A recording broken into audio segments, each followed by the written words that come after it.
John Benham is one of my favorite speakers to encounter in the state of Kentucky. He is a walking encyclopedia of beekeeping information. He spoke this year at the EAS conference. He speaks at all sorts of places. He's a very in-demand speaker, retired pilot. What else can I put out there about John Benham that people don't know about? He is the guy to talk to for beekeeping questions in the state of Kentucky. I swear to it. Anyway, I'll hand it over to John. John, you can set yourself to share screen and go from there. Okay, let's see if we can get it going here. Can you hear me okay too? Okay, that's what this is about. This is just part one. Getting into the honey flow is an entirely different presentation into itself, and got considerably more than what this does. But this is from the Henry Alley book on queen rearing that he wrote, and he said later, as he figured out, he said, then I got an idea that I had learned all there was to know about bees and queen rearing, but this little bit of egotism was dispelled by each year's experience. And I soon found out there was much to learn about beekeeping. And now, after my long experience in queen rearing, I find that no one can live long enough to learn all there is to know about the subject of bees and apiculture generally. And I think that's true. I see that more and more every year, I think. We all try to establish best management practices, and of course, education is at the forefront of that. And a little bit about applied bee biology. And as beekeepers, we need to understand what is actually taking place in the boxes and stay ahead of the bee calendar. And you need to first know how honeybee colonies work and the functions of the hive. Experience alone will not accomplish this. You will need to attend local association meetings, and that you're starting off right there, schools, conferences, read about bees, ask questions, et cetera, and most importantly, start and keep a journal of your management experiences. The journal part is so important because you're going to see things that you don't see all year long, and you need to write them down so you can research that and prepare your management practices for the next time you do see it, which may be next year. And we all know honeybee research is progressing every day with new discoveries being made, and is of great advantage to the beekeeper to stay abreast of these advancements. And the shortest pencil is longer than the longest memory. I like quotes, and that's one of my favorites. And my dad used to tell me that all the time when I thought I was really smart. So energetic profit is something that I think every beekeeper should know about. And it's in order to assure survival, honeybees live and function to maintain an energetic profit. They can't survive unless they do. They can't go into debits on things they're doing, or they won't live very long. And the functions of the colony, as well as the individual, are geared to make a profit while performing necessary jobs, aided by the climate and nature, giving them the best chances of survival. They all work together. The existence is based on, and this is eusocial definition. These are the three requisites to be called a eusocial organism, and it's cooperative brood rearing, where the queen and the workers do separate parts for the brood rearing. The workers actually do the brood rearing, and the queen produces the brood.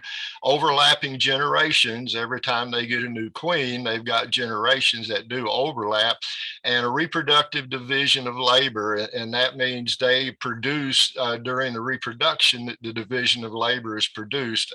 And the caste system between the queen and worker takes place during this reproductive division of labor. We got two organisms of the same sex, but they're physiologically different, and that's part of the caste definition in a superorganism or a eusocial society. And they work together as individuals to promote the functions and perseverance of the colony according to the needs of the colony. And once you obtain an understanding of how your bees maintain this equilibrium, you will open the door to an understanding of a fascinating and functional world that will guide you in supporting your bees and promotion of their well-established system of survival. I always try to promote what the bees are doing. When you get into the system of trying to guide them and steer them in one direction or the other, it won't work very well. But if you work with them and promote their system, I think you'll be surprised at how successful you'll be and how much honey you can produce. And once you acquire this understanding of age-related jobs, such as why we rotate boxes, the factors that induce swarming, etc., you can apply this understanding to developing your personal colony management. Now, this is a couple of slides here about how bees do things and work with nature to do it. This is what was happening last fall outside the nest in the fall. In the climate, we had shorter and colder days. And because of that, we had decreased floral resources. And this is called phenology, and that's a cyclic occurrence where nature and the climate and the flora as part of nature's and animals all work together and benefit off of each other. And that's what happens year round. And in the spring, it really takes place. Now, the shorter and colder days means decreased foraging inside the box, which produces idle foragers, and idle foragers mean increased forager hormone, and that has an effect on the bees that are emerging. Their juvenile hormone levels stay way down, and it decreases the behavioral maturation. And likewise, the decreased floral resources means decreased nutrition because of decreased foraging, and less brood and decreased brood pheromone, which contributes to the decreased behavioral maturation. And all of this results in winter bees. That's how winter bees are formed. And during this time, the age polyethism goes into a dormancy. The winter bees are going to do all the functions of the normal job tasking that goes on during the warm season, when the bees are building and they're bringing in honey. And it's essential that you take care to produce winter bees. And one of the prerequisites for that is a mite treatment of some type or another. Now, the opposite of that is in the spring. And when outside the nest, we got warmer and longer days. Yeah, I was happy tonight. It was 5:30 and the sun was still out. Yes, I mean, I love that. And that means increased floral resources. And both of these, again, are the phenology part.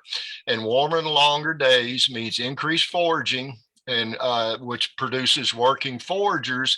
And since the foragers are leaving the hive, it means decreased forager pheromone, which means increased behavioral maturation. And what that means is, we all have heard of age-related jobs. Well, the needs of the colony contributes to this too. And that's what happens when we have increased behavioral maturation. There's not a lot of foragers in there, and the juvenile hormone level increases quick in the bees that are emerging, which produces a big forager force. And you can see by this happening, what this amounts to is more brood, increased brood pheromone, and they affect the increased behavioral maturation. And this, in essence, is the spring buildup. That's what this is all about. New bees become foragers, and the age polyethism resumes. And this is what you need to understand is happening in spring. And of course, nature is going along with this. We're starting to see a few flowers. I've got a henbit and purple dead nettle and a dandelion or two popping up. And this starts out in increments, but it always induces buildup and starts the bees in their cycle to build up and do the superorganism reproduction, which they get really excited about because it means survival of the species. That's what this is all about. Now, our early spring hive assessments, I'm sure everybody's gone through a little bit or pulled a frame or two, maybe not. It's still fairly early, but we always want to check food stores because most hives that start will do so in the early spring or late winter like it is now during a cold spell that follows the first warm spell, because that's when the bees get into building. And when they build and we have these dormancy periods of bad weather, they will use up a lot of food.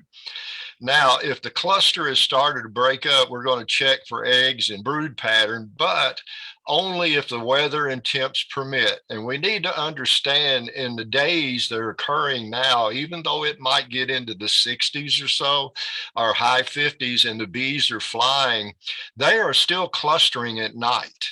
So we need to respect that. And if we go in there, one thing we don't want to do is break up that cluster and stress them to where they have to go back and start all over again.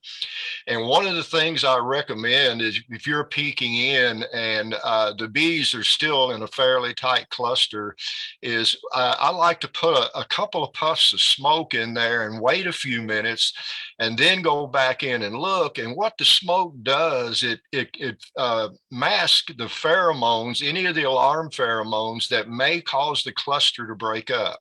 So I think it's important this time of year to use a little bit of smoke. I use it as a tool anyway. I rarely go into a colony where I do not smoke of some type or another.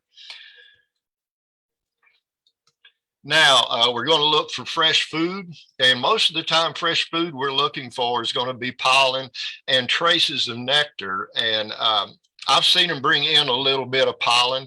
It's a gray, so it may be some type of maple that's blooming and producing pollen, but it's not really plentiful out there right now. And of course, that's going to be the first thing you're going to see them bringing in other than water. And they will be bringing in a lot of water this time of year because of the food that we're giving them, especially candy and things. And another word of warning about traces of nectar: if you pull a frame out and you think you see a lot of nectar in there, and they may be filling it up with what they're getting from robbing one of your dead outs.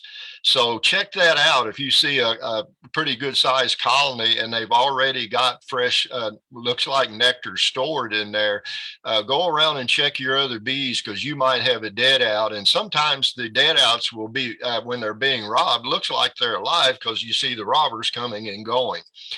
And also, we're going to look for signs of diseases and abnormal behavior. The diseases probably are not there yet, and as well as the abnormal behavior. And both of those, the diseases correlate with the phenology as well, because bacteria likes the weather and the warmness that occurs, and it does better. And most of our brood diseases occur in the spring with our bees. And the abnormal behavior will generally be a result of mite problems.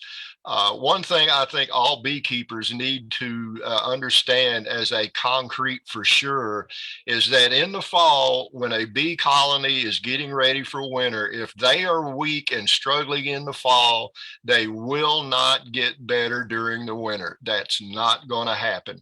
So don't waste your time and resources on them. You may be able to do something else with them. You know, if you think they've got a chance, for sure, go ahead and try it, but they're not going to get stronger. They're not going to fight diseases during the winter. That just does not happen. That's not in their makeup.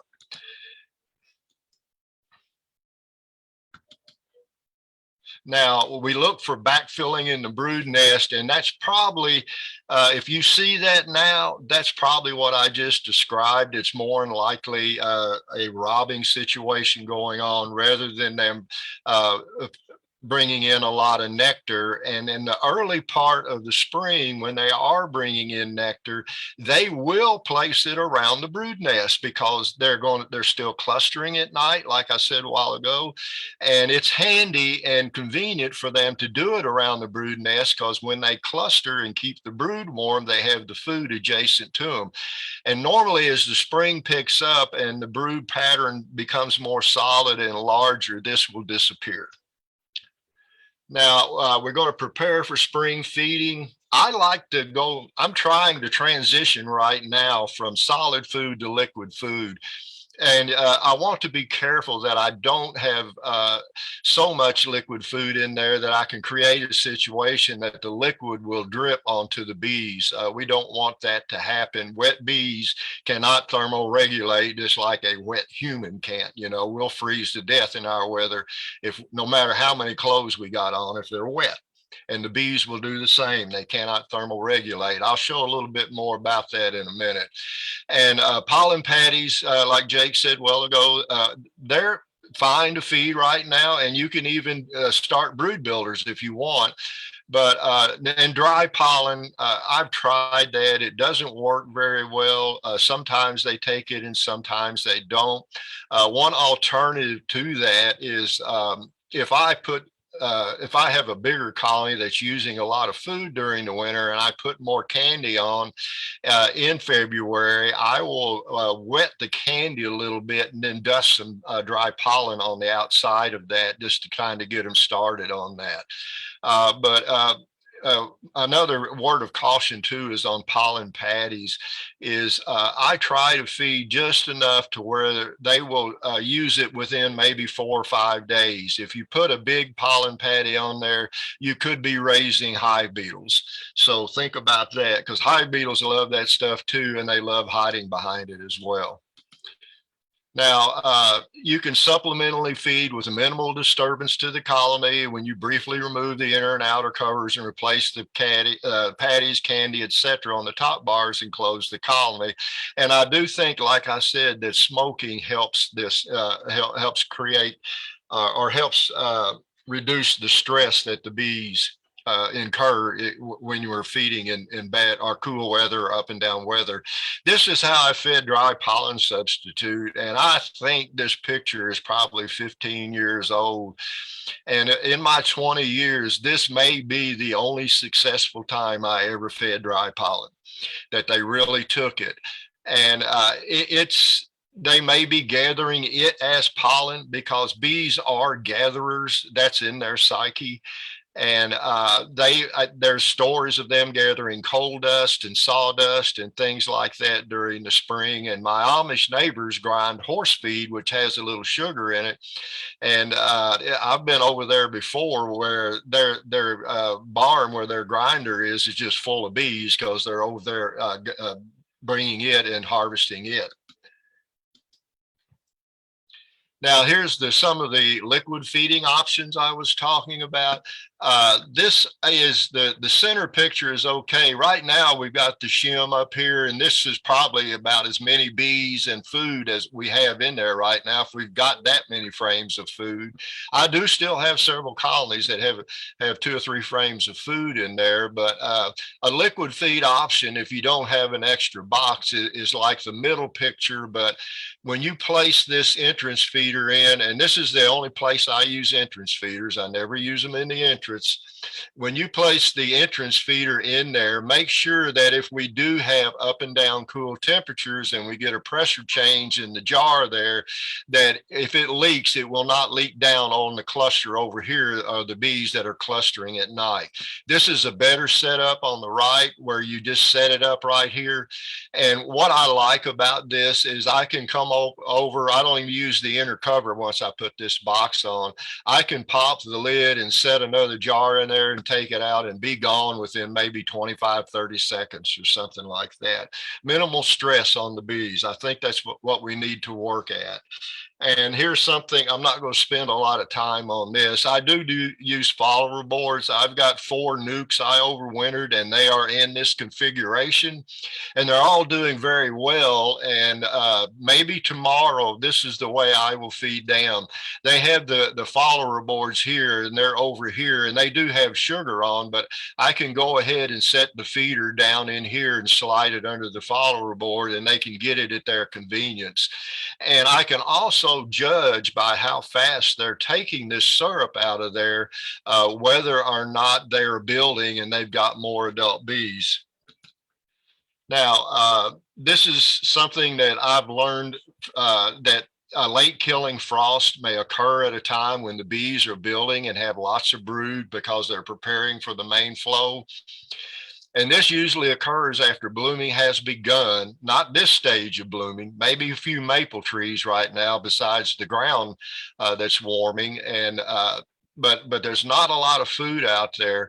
But once the blooming starts and food sources appear, if your bees have lots of food, the congestion and large amount of foragers staying at home can lead to swarming when the weather breaks. But there are prerequisites for that.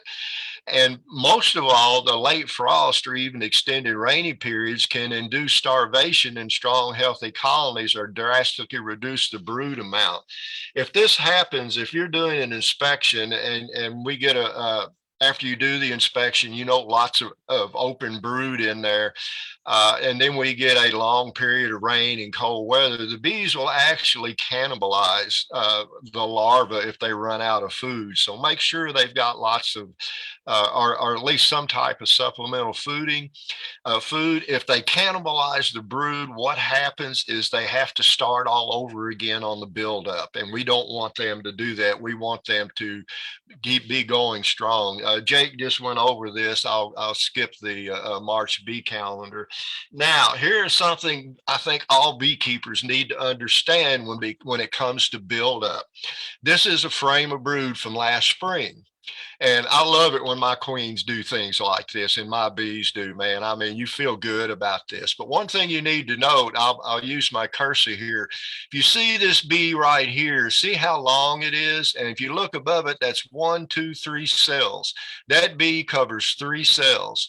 So what that boils down to, when all the bees in this frame emerge, they're going to look like this, and it's going to take 3 more frames of brood to contain all those bees.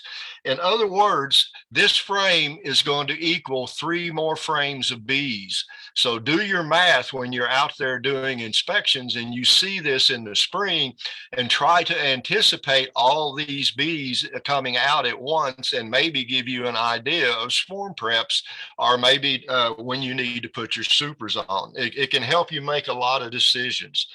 Now, this is something about the cluster and rotating boxes. Jake touched on that in one of the bee calendar.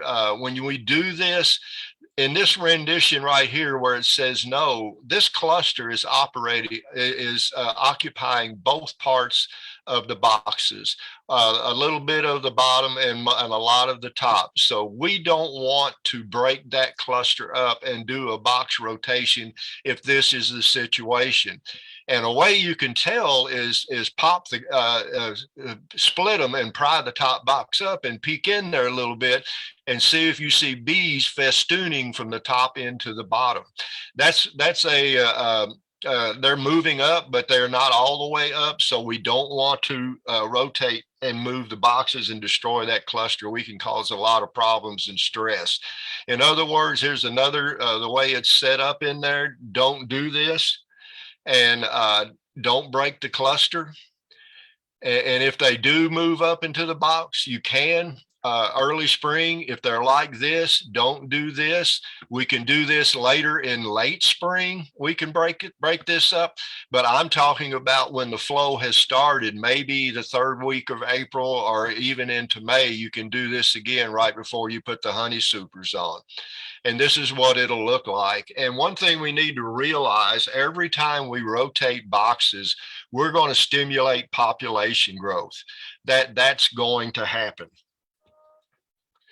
And here is again, this is the way I do mine. Early spring, if they're up here, my first rotation is going to be like this. And you notice this says early spring, not late winter. I would rather do it in spring when they're established up there and building, and then move them down.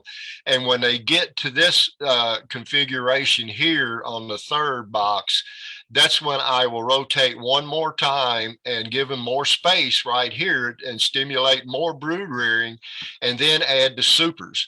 But a lot of times, if your colonies are really booming and building, they will go from this configuration here to filling the entire boxes, and doing the second rotation will not accomplish anything. And those are decisions you've got to make in your management practices with bees.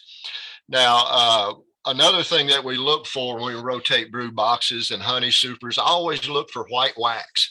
White wax means there's nectar out there.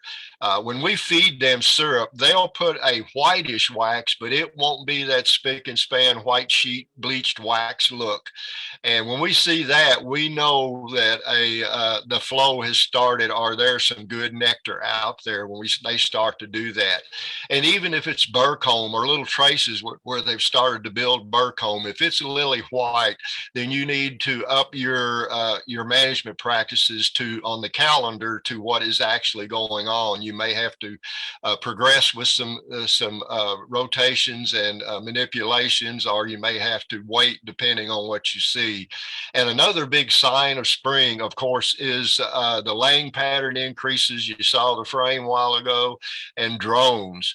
Bees don't swarm unless there's drones available. And well, let me check that. Genetically sound bees don't swarm unless there are drones available, and overall healthy bees. So as the queen starts to lay drones, that's a good sign we're nearing spring. Now, another thing you'll see in drone comb, when you're doing your inspections, if you see the bees storing nectar in drone comb, the next time you go in there, you want to look to see if they've removed that nectar.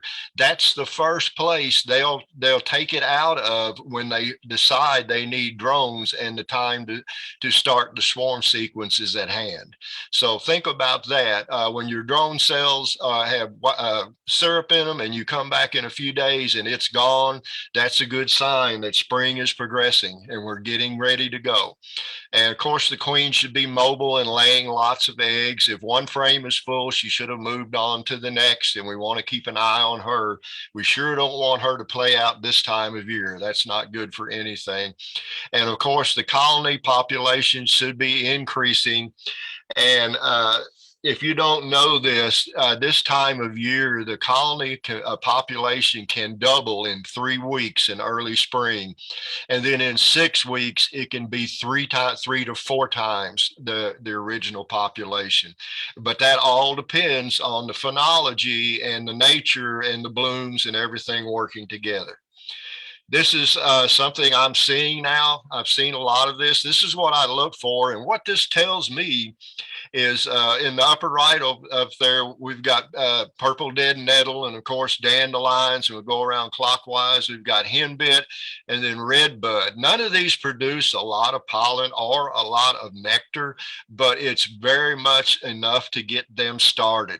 And what this tells me is the soil is warming. The top layer of the soil is getting warm.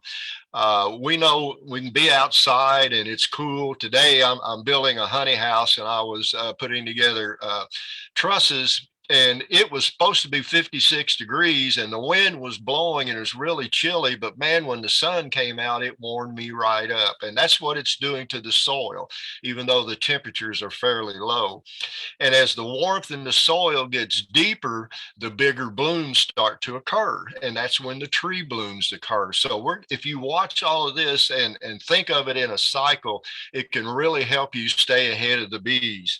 And this is on the left, of course, maple blooms. I love maple trees in the spring because the blooms are tiny. They're hard to see, but if you walk under a maple tree, it's alive with bees, and the sound is just fascinating when you stand under there. And I look for maple blooms, and maple pollen is an off-white to a silver, so that's a good sign. And maple is the first tree to bloom in our area, and that tells me the soil is really getting warmer. We're getting the spring explosion is near at hand. And another indicator I use on the right there is the hummingbird. There's the hummingbird central, and you can watch the hummingbird migration on the maps. And here's the maps. I just got this a couple of days ago, and you can see down here in Georgia and over in the South Carolina, there's already a couple of posts. And these hummingbird people are really dedicated to watching for these birds. And when they do that, they will post an icon will come up on here, and you can click on that icon and you will see over here what type of bird it was and the date it was, and watch them move north. It's pretty cool to see that. When I was flying, you could watch the trees, the green up, move from the south to the north as you were flying. But you don't have to be at 35,000 feet in order to watch the hummingbirds move up. And it really will give you a heads up on spring and as it approaches. Now, honey supers are something that we really want to think about. So right now, the last week, I took all my honey supers and I got them airing out. I turned them caddy corner, and I've got them where the wind can blow on them and get them aired out, because I'm getting them ready. I don't want something to happen in the spring to sneak up on me where I don't have these ready. They need to be on hand when you need them. If you don't, I've got an old tobacco barn I stole mine in, so the air is it's very airish in there, so I don't have to put a fan on them. But some of you might consider that if you're storing them in your basement or whatever. And if you're doing mites and pest treatments, they should be completed by now. I'm a little behind on that. If the weather's good tomorrow, I'm going to do my last oxalic acid vaporization. It was too windy today. I did not want to do it today. I try to get good conditions, and I always think about the bees, because I do want to help them with the mites, but I don't want to overstress them when I do the mite treatments. And if you're going to use queen excluders, I don't like to use them under foundation. I do on draw and comb. I'm not one. I gave up queen excluders about 7 or 8 years ago, and I've learned to manipulate frames of nectar in order over the brood nest to keep the queen down and not let her get into the honey supers. But if you want to use queen excluders, there's a lot of people I know that do, and they work well, but make sure it's draw and comb. They don't have a lot of incentive to go up and draw out comb unless you really, really overcrowd them, and you're going to produce cut comb honey, which is a different story. And I think if you do that, the odds of getting a swarm because you've got so many bees crowded is pretty high. But also, cut comb honey is a great product to sell, and the people that love that stuff will buy it every year. Don't add more supers than the bees can maintain. We don't want a bunch of empty supers on there and having the bees roaming around trying to police them and take care of them. Don't give them more room than they need. Just stay a little bit ahead and give them a little bit of extra room. They do so much better. And add supers when needed to give them expanding room and for the colony to grow. Now, here's the keys to supering is always add 2 supers initially and keep at least 1 empty super on all the time. And the reason we're doing 2 supers the first time is because it takes twice as much room to store nectar as it does honey. If we put 1 super on there and they fill it up with nectar, and the next thing they're going to do when they start bringing that nectar in and that super is full, they're going to start putting it down where the brood is, and that's a swarm trigger. So I'll show you here on the slide coming up. I've got my my honey supering sequence, but we need to remember the math on that and the volume it takes to store nectar. And if you want bees to draw more comb for your supers, add foundation supers and keep a close eye on them as they could draw out. I've had them draw a super of foundation in like 4 days during the peak flow. But I would rather, if I'm going to do foundation, I would rather just put 2 or 3 frames in a foundation of comb and move them around to try to get the bees, draw them out. I think they do it a lot faster that way, and it's a lot less stress on the bees. But I never put 2 frames of foundation side by side. That's when they draw out big clumps and weird configurations on there. So you can look up online if you want the Welch Beekeepers Association. Wally Shaw On their website, the Welsh Beekeepers, they have like 5 or 6 free downloads of books that they've got on drawing comb and disease prevention. And the great thing about them is their weather is very similar to what we have in Kentucky. And I've told people for many years that if you're a beekeeper in Kentucky and you're successful, you know what you're doing, because the weather is up and down and crazy in this state. So here's what I do on the first 2 boxes over here, A and B. This is before the first rotation was done. And then I came back and I got to do the second rotation, and I did B over A. And then at that time, I added 2 honey supers, and I number them 1 and 2. As they're filling up one and they get it about 60 or 70% full, I will move it up to 2 position and move 2 down. And most of the time when they get 60 or 70% or more in one, they're going to have quite a bit in 2, maybe 20 to 30%. And at this point, I'll move them down. And at that, and then I'll add a 3rd super that's empty. And we go on to the next. As number 2 gets full, it gets moved up into the middle spot, and number 3 gets moved all the way down. This is the way I do this on and on. And if you get to 4 supers, you're doing really well, because you've got lots of bees, and it does work. This system works. It gets heavy, but you know, that's a labor of love when you think about all that honey you get off of there. My record in doing this was 9 supers on one colony that I got one year, and I like to broke my neck on the ladder getting them off. But this is how I do this. And I want to tell you now, too, before I forget, that if you want a copy of this PowerPoint, if you will email me, I will send you a link to box.com, and you can download the entire PowerPoint with my notes. And there's a bunch more slides on here I'm not showing, because I combine presentations that if I, at different times of the year, I can bring up slides and hide slides and not have to make a new presentation. And what I do is called under supering. And here's the April bee calendar. And this is, man, this is when it happens. If you get behind here, good luck. You're probably not going to catch up till next year. And this is the time of year. And this is another signal too. A spring flow is the period in the bee calendar when healthy colonies will forego supplemental feeding, opting for the natural food that has everything they need. That includes pollen subs, sugar syrup.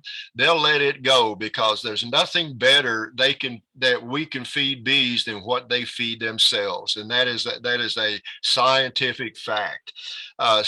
Supplementing is better than nothing, but we're never going to be able to do what they do for themselves. And I think you need to remember that.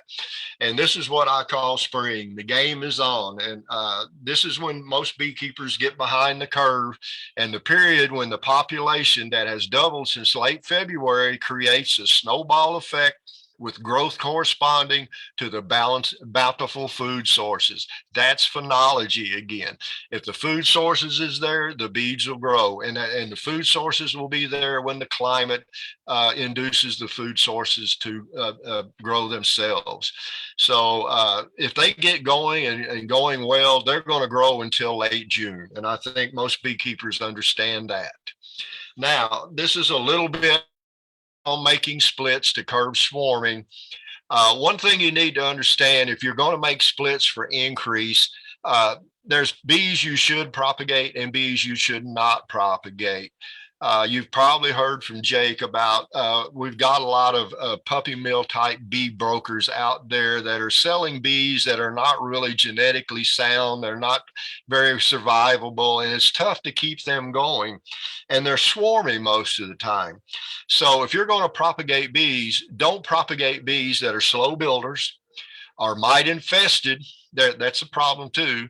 And stressed by diseases, are showing signs of swarming, but not meeting the swarm survival criteria.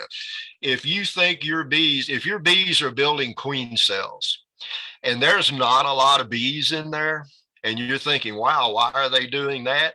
That's because they have a genetic fault, and you don't need to propagate them, and don't use those queen cells that they're using.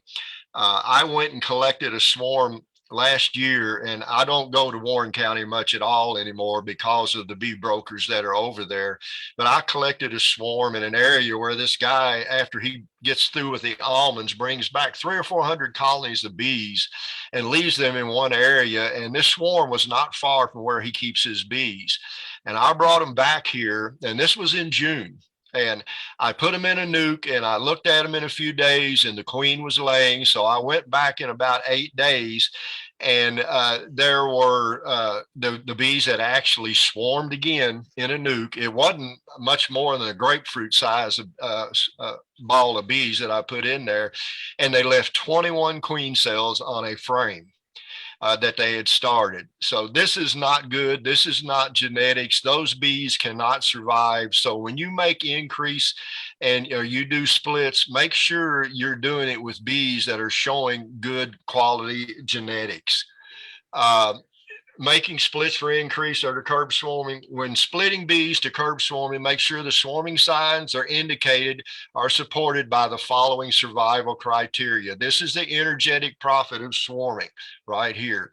There has to be ample bees so that both parts of the swarm will possess a reasonable chance of rebuilding and surviving the upcoming winter. Both sides, the bees that go out there need to find a home, start comb, get the queen laying, find food, store that food. And you think about that when you're splitting your bees to see are your bees are showing signs of swarm. If they're showing all those signs, those are good bees, and you can do splits if you want.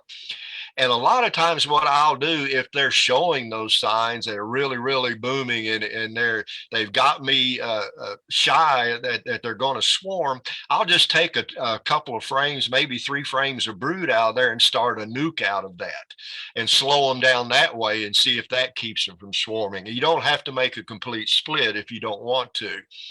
And the next criteria is the time of year season should be such that there are sufficient natural food sources available that will support the efforts of both parts of the swarm to rebuild and survive the upcoming winter.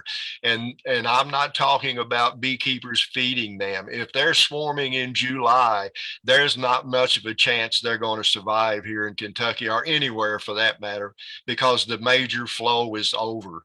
And if you've been beekeeping a while, you know for sure everything good about the bees when they're really booming, when they raise the best queens, all of that happens during the major flow, always. And the conclusion of the above statements is to help identify bees that are genetically imbalanced to the point they will construct queen cells and eventually swarm in the wrong scenario. And the reality of this scenario is that in a natural situation not supported by a beekeeper, the chances of either part of this swarming colony surviving are extremely low. And we don't want to propagate those bees. You don't have to kill those queen bees or cull them. You can use them for other purposes. You can use them if they're healthy. You can use them to shore up maybe a colony and or a nuke that you bought or a nuke that you got from a strong colony. Use these bees to build that nuke up, and you may get a double deep by the time winter gets there of bees. So there's other things, a lot of options to do that with. This is the Demery method. I'm just showing a photo here of this, or a little rendition I made up. You've probably heard about this. It does work to curb swarming once the cells are built. It's George Demery came up with this. He's from Shelbyville, Kentucky. He's buried in Shelbyville, as a matter of fact. And you can there's a PDF on all the ways to use this. But if you take a screenshot of this, this is how it's set up.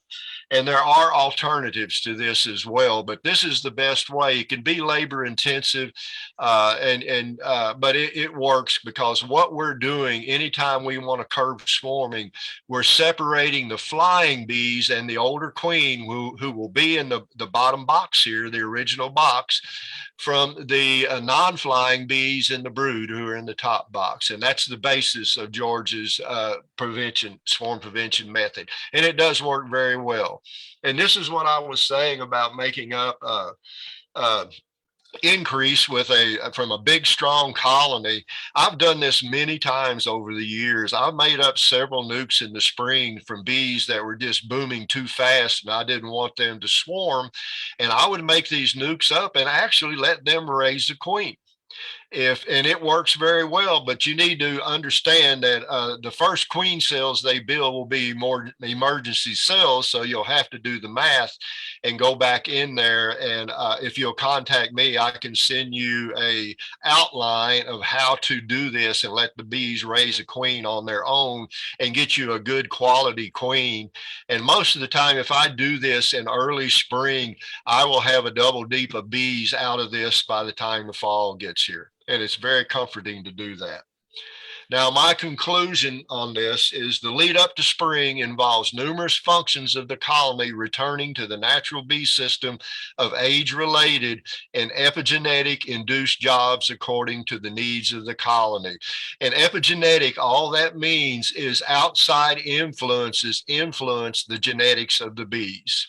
And a good example of that is the difference between a queen and the worker, how the queen's diet produces the queen, and it's outside the feed produces her and makes the genetics change in her. And the queens are produced according to the needs of the colony. Now, the spring buildup will occur influenced by temperature. This is phenology again, climate, and resulting development of food sources. Watch the food sources develop. There are other sources out there too. When I was working today, I heard a couple of redbirds calling. Man, that's a good sign that spring is on its way. So rotating brood boxes and adding honey supers will vary time-wise according to the calendar. That's something, when I came up with the bee calendar, it was not really to produce a how-to month by month, but just to give you an outline of what's going to happen likely in that month. And you can choose to add it to your management practices and either move up what's happening or move back what's happening according to the calendar and what the bees are going to do. So it's just to help you, give you ideas on doing your own bee calendar and your own management practices. I've discovered that people have their own setup and their own management practices, are longtime beekeepers, and they do it well. Now, always be prepared for extended periods of bad weather. Think and plan ahead. That's all you've got to do that. The bees are, I guarantee you that.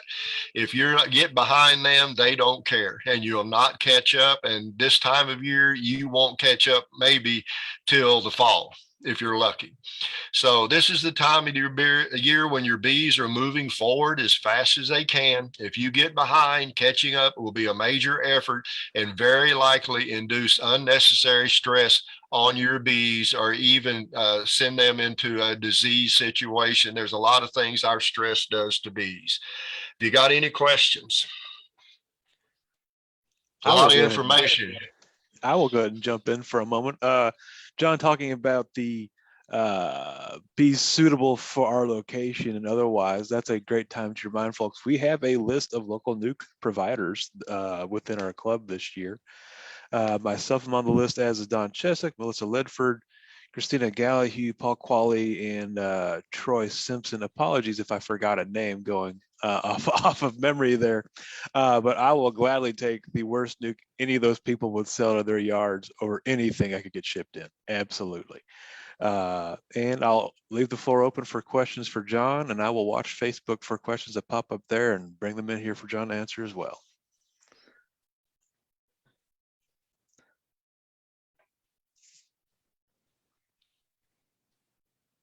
I have a question actually for John. John, do bees work silver maple in Kentucky, in your opinion? If they bloom. They bloom so early that I think sometimes the buds just don't come to maturity, you know. A lot of tree sources do that, but you can tell by the color of the pollen they're bringing in. And Jake made a good point on the bees. If you don't have good genetics, it's really tough to be a good beekeeper. It really is, because you're not just trying to keep bees, you're trying to fight in inferior genetics, and that's almost impossible. I was talking to Teresa Martin, and I'll share a story of hers without her being in the room. Her first year, she bought nukes from out of state, and they were mite loaded to the point where the reality was if she wasn't educated before she started, there was no way she could have dragged them through that first year. They were just bombed out. And in some respects, that's what some of the retailers are banking on. You're going to buy those same bees next year. So there are definitely upsides to buying a better product. It really is going to be the biggest influence on your year beyond choosing to treat mites yourself, which I would highly recommend. But in terms of planning for success, that's the biggest thing you can do. Claude's thrown out a question. Claude Nutt, what temp do you look for to begin feeding 1-to-1 sugar syrup? Right now is when I'm trying to do it, Claude. That's what I'm working for. I like to, when we start getting temps in the 60s, or pushing that during the day, the catch 22 of that is when you got a lot of wind, So, but once you get in there and get the feed in there, if you've got a lot of bees, they're going to keep it fairly warm in there. So, as soon as I can get the candy off and get into the syrup, I try to do that. And right now that is my next to do with my bees. Another thing about the candy and stuff is once you get it off, it's a lot easier if you get a good day to go in there and do an inspection and not have to move all that candy and food around. Leonard Davis is on the Facebook, asks, what is your experience with Snellgrove? What is the what? Your experience with Snellgrove boards. They work wing great. Ding double screens, yeah. Yeah, they work great. There's an entire book written on that, and that's great for swarming. And that's part, you can use that in Demarie's method if you want to, and rear queen above that. Take the queen excluder out and do the double screen, or even the Snellgrove board, and that's a big PDF. If you want to read that, there's a couple of dozen things you can do with that, and they all work very well. And one other thing I want to add about bees, it would be nice. What in England they actually hold a day for nukes where they have auctions, and everybody comes around and inspects the nukes. And when they have the auction, the nuke provider that does the best job gets the most money. And I think that's a cool way to do it. I don't think that'll ever happen in Kentucky, but it's a big to do over there, and it really weeds out the bee brokers really fast. Understandable. You also noted Wally Shaw earlier. He's big on the Snellgrove method as well, if I remember correctly. Yeah. Wally Shaw and the Welsh beekeepers, Jake. That's such a fountain of information over there. And like I said, if you go to the WBKA website and look at the resources, you can download Wally Shaw's book on comb management. You can go on Amazon and buy it if you want, but they have all that stuff on there, and they're very good beekeepers. A third generation beekeeper over there is commonplace. Yes. We have Kim Hood asking, when is the best time to remove quilt boxes? Quilt boxes, I don't use them. I think once you get into above the real cold, where you're not going to have a lot of condensation, is a good time to get them off. Leonard could help you more on that. He's a pretty good authority on that. He does that religiously. I tried them for a while and thought they were just too much trouble. So I have enough stuff to trip over in my shed as is. Yeah, Melissa, do you want to go ahead and ask your question on the microphone, or shall I read it out for you? Oh, you're muted, Melissa. Okay. My question is for John. I have been actually reading all of Wally Shaw's booklets. I ordered some from Amazon. Now, the preemptive swarm control booklet is not the latest edition. It's the first one he wrote, but I'd really like to read that second version of it. He talks a lot about the Snellgrove 2 modified method, and I'm wondering if you have tried that. Yeah, I've tried about everything. And yeah, I've tried that. The one thing you have to understand about some of these is they start getting into involving a lot of manipulations and adding and taking off boxes. And if you don't do it at the right time, you can end up moving lots of bees, or you can end up slowing down the buildup. And it's an experience thing. They all of the manipulations and all of the snell growth stuff works very, very well. And it all depends on what you're trying to get out of your management practices, I think, as far as how to use it and what to do with it. Go ahead and try it. It doesn't hurt. Do it a little by little. Don't do it on all your bees. Just try it with a few and see if it works. And it probably will. It's pretty amazing. Those guys they don't put a lot up there that's not true. I've never seen anything up there, and I've got them all. I've got all of their stuff. It's good reading for sure, but I'm really wanting to take the preemptive swarm control measures because I think all of my hives swarmed last year. So the number one thing to help control swarming is a young queen. It really is. And here's my rotation. Here's what I do. The queens, I like to do 30 colonies of bees. That's what I do going into the fall. And if I can get into winter and come out in the spring with 25, I'm very happy. But I've been getting lucky here lately. And last year I lost one, and this year I've lost two. But when I do that, my new queens, I know where they are. The queens that I raised last year are going to be my honey producers for this year. And they're the ones I'm going to let grow up and get healthy and booming.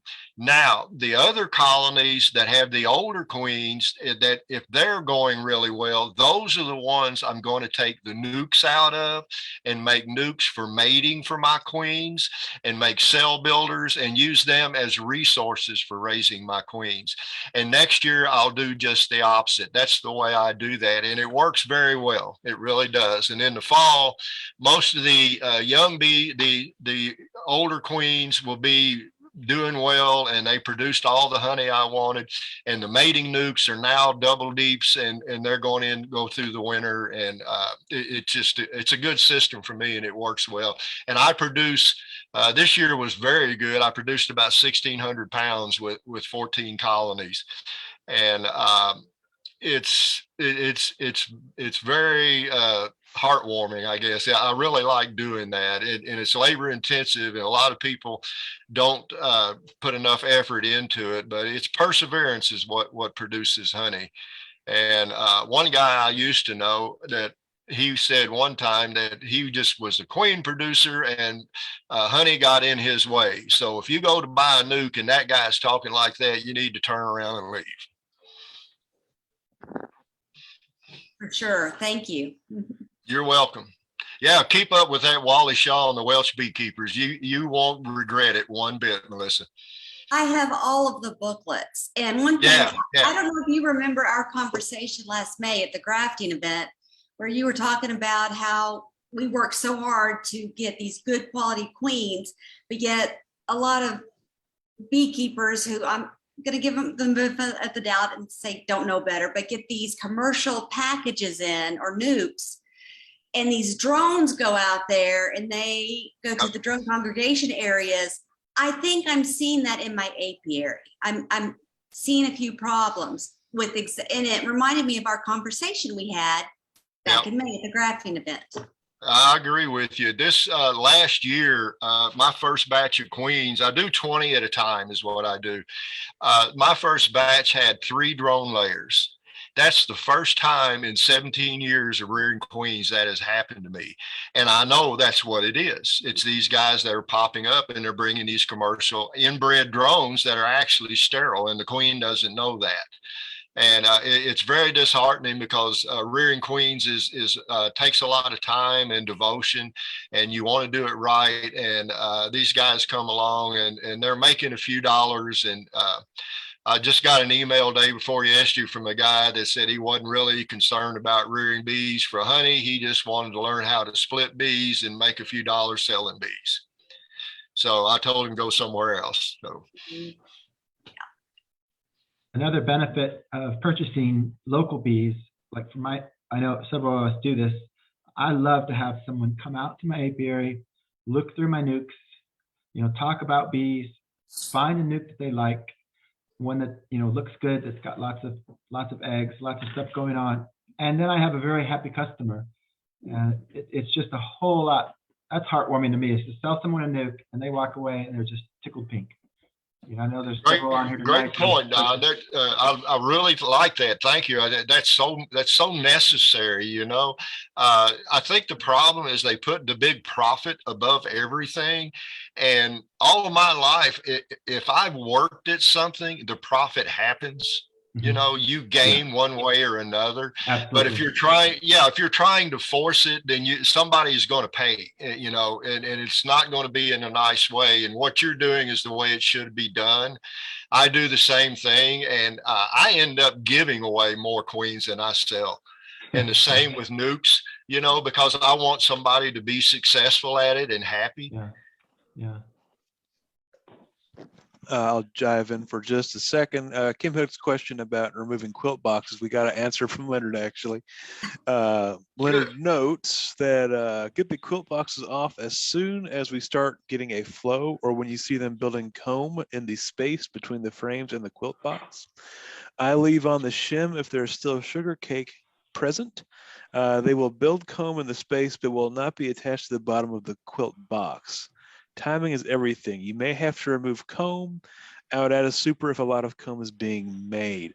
What you'll see in the spring, if they're building off of sugar syrup or dry sugar for that matter, the first comb they'll start building tends to be, John was talking about snow white comb. This first stuff that comes out that's coming from their sugar feed tends to be off-white or bone, more so color-wise, and it'll start being on top of the frames, creeping up. They don't festoon down.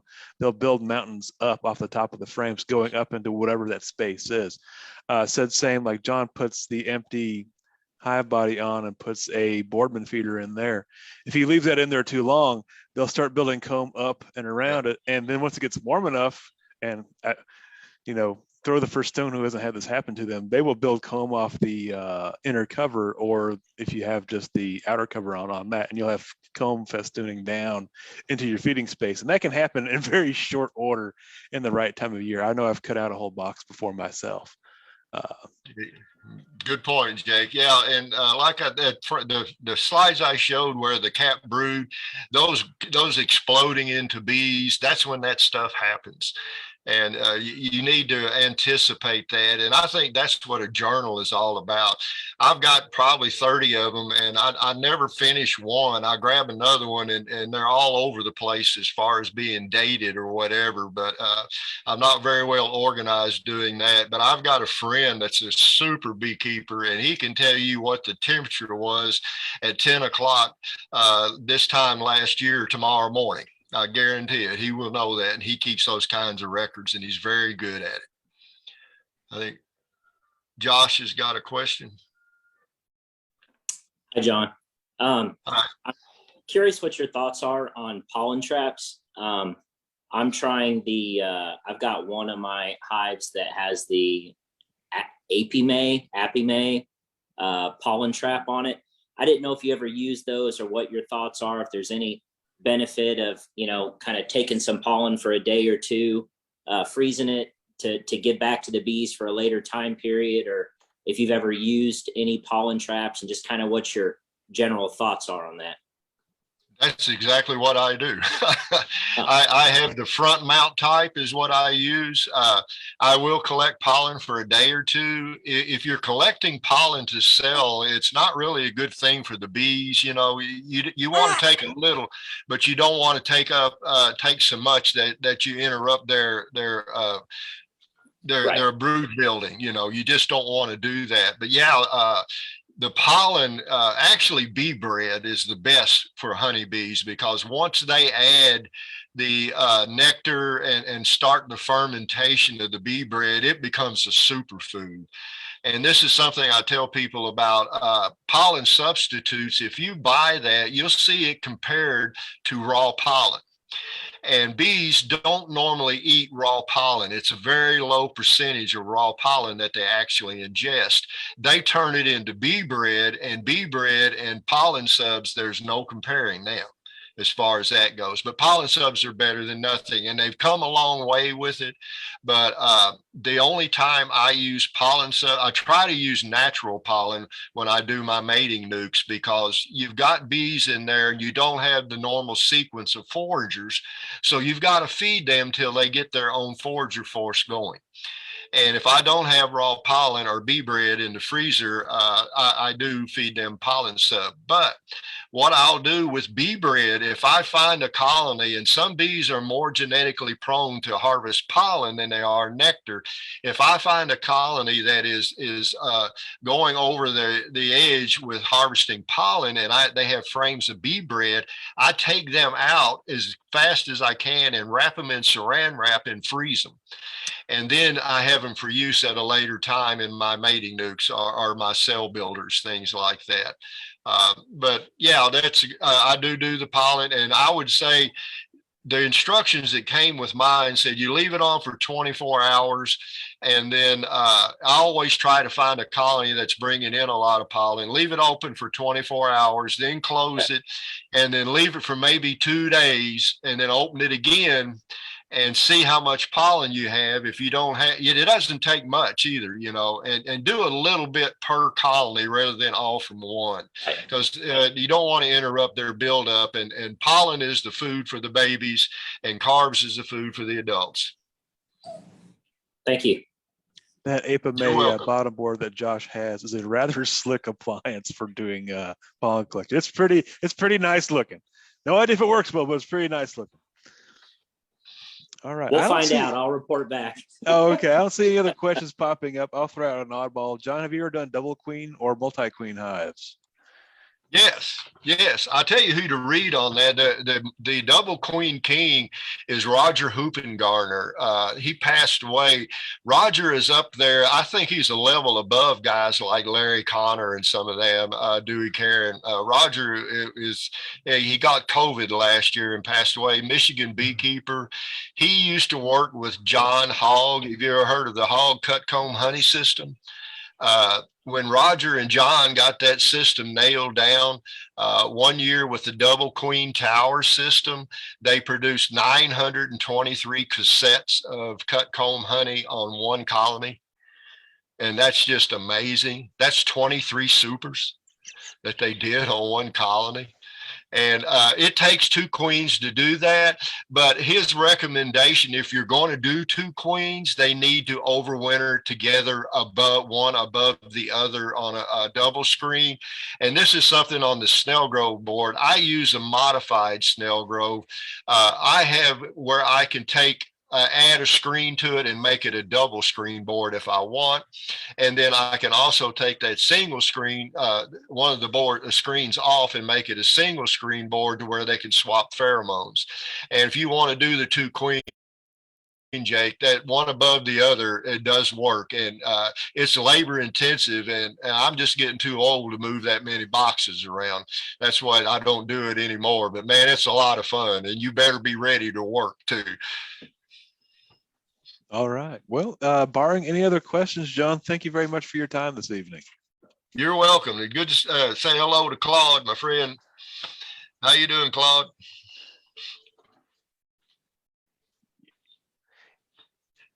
So thank you for inviting me, and you've got a good group. You asked some great questions. Sure appreciate everything. And I'm going to get off here and go read about some bees. Good night. Thank you, John. Thank you, John. Thank you. You're welcome.